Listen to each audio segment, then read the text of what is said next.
Hello guys, welcome back to my channel Elite Wrestling World. I am your host GhostSaad. Thank you guys for joining me right here for Dynamite and 1 hour of Collision post-show review. WrestleDream is this Saturday. It's gonna be a fantastic event. Dynamite plus Collision 3 hour block. Very stacked card for 3 hour block. So let's talk about that. So we start off with Kris Statlander and Timeless Toni Storm. Last words backstage, face to face. Very good segment. I think both ladies killed it beautifully, and the hype for the match is set. Storm, as you know, is very good in these segments, and Statlander is getting into his work really quickly as a women's world champion. So, very good start for the show. Both ladies power walked to the ring right behind one another and started slugging it out. So again, very good build up for the match on WrestleDream. And for the first section of the night, we saw Hurt Syndicate versus GOA. Very good tag team match. Another chapter in this story, as the most notable pieces of news is that Lashley and Benjamin suffered their first loss as a tag team in AEW.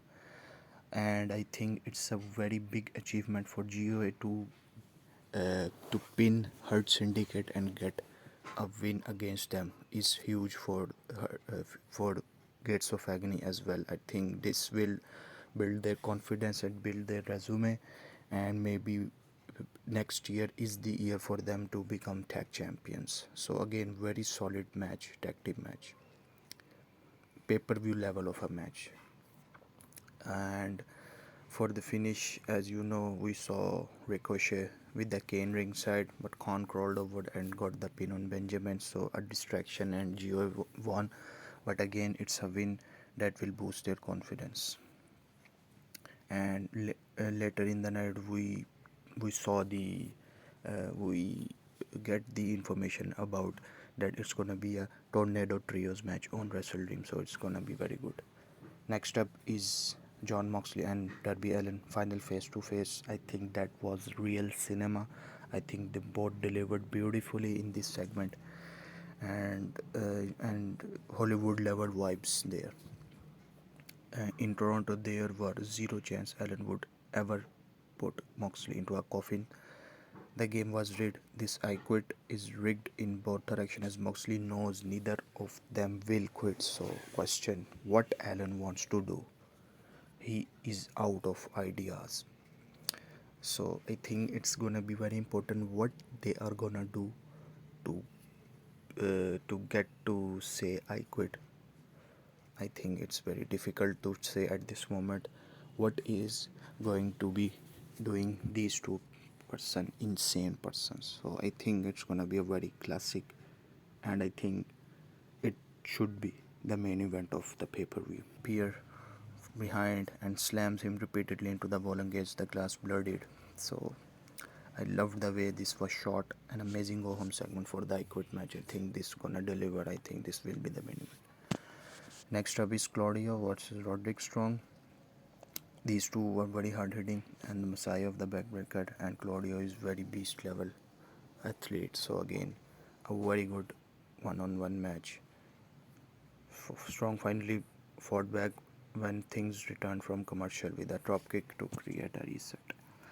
And Strong up first to charge for the running knee, but Claudio caught him in the air and to a pop-up uppercut for the flash pin. So again, good win, 100th win for Claudio in AEW, and that's a good one. Next is Don Callis celebrating his birthday with the family.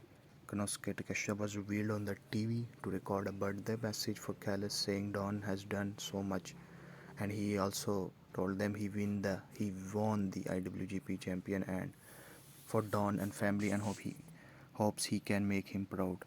The video cut off. Again, Okada was the one to turn it off, saying he pressed the wrong button. He is sorry, and I loved it.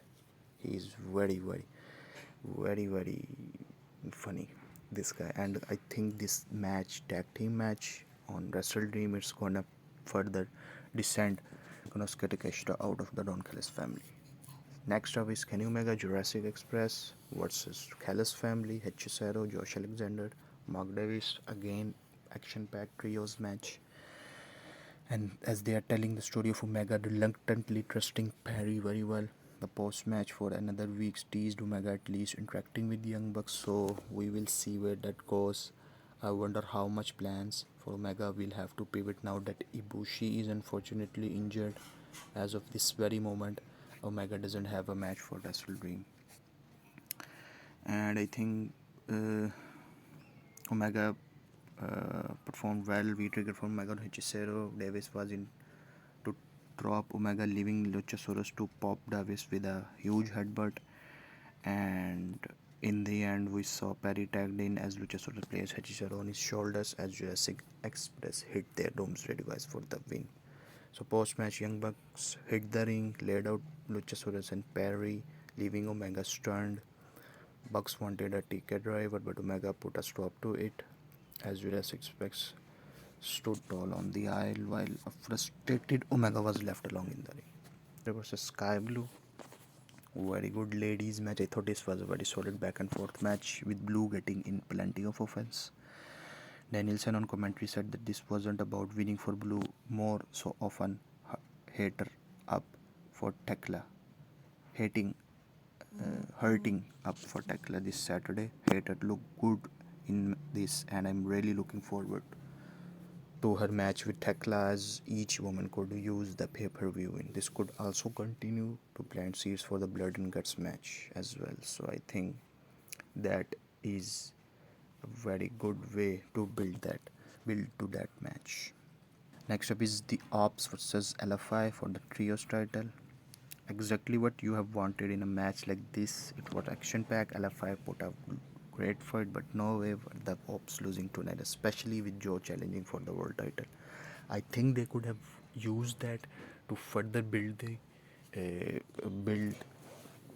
Joe frustration for the Joe and Hangman match, but LFI lost again. I think now is the time to build them as a trio, but I think there is some time in that.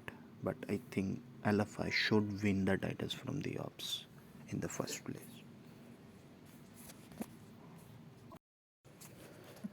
Next up is the collision portion. Orange Cassidy, Kyle O'Reilly versus Wheeler Yuta and Daniel Garcia. Very good tag team. Matt Dennison put over how Yuta and Garcia should be better rivals than partners and made sure to point out the times they were on different pages during this match. Of course, this was a Death Rider interference filled finish, but the post match was the bigger story here as Darby Allin was put through the ringer by Moxley's army. But it still wasn't enough. I loved the callbacks from earlier in the night with the AEW flag, especially. I'm genuinely looking forward to the I Quit match this weekend, and I'm curious where both men go after it's over. I think this is further building towards the I Quit match, and I think it's good that we're getting the continuation of the story of these two.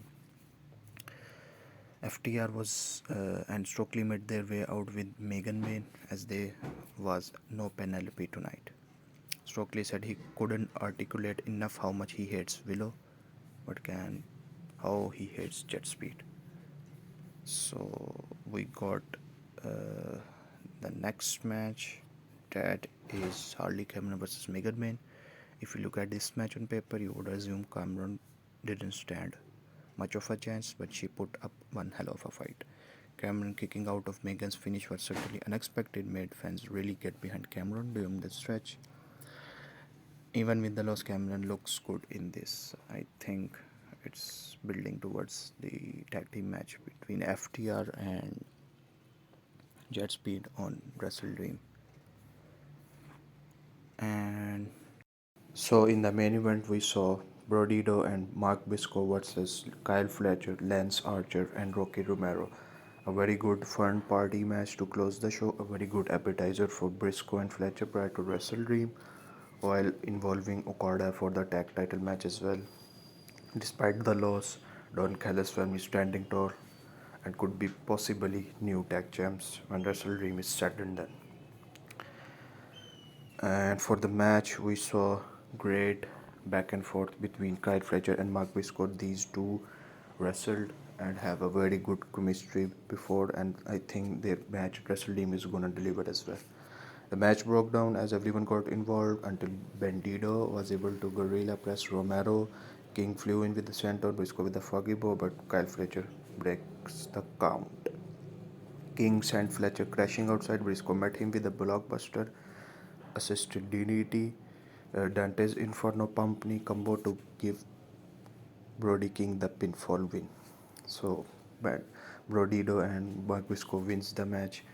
Uh, Post-match lights start flickering and El Clone appeared for the distraction. Okada blindsided King with a belt shot, laid out Bandido with a rainmaker, and Okada stood tall with Callis by his side as he held up the AEW Tag Team titles high to close the show. So again, Okada and Takeshita, I think, is favorite to win the tag titles, and if they win, the story will be much bigger going into the split against Takeshita.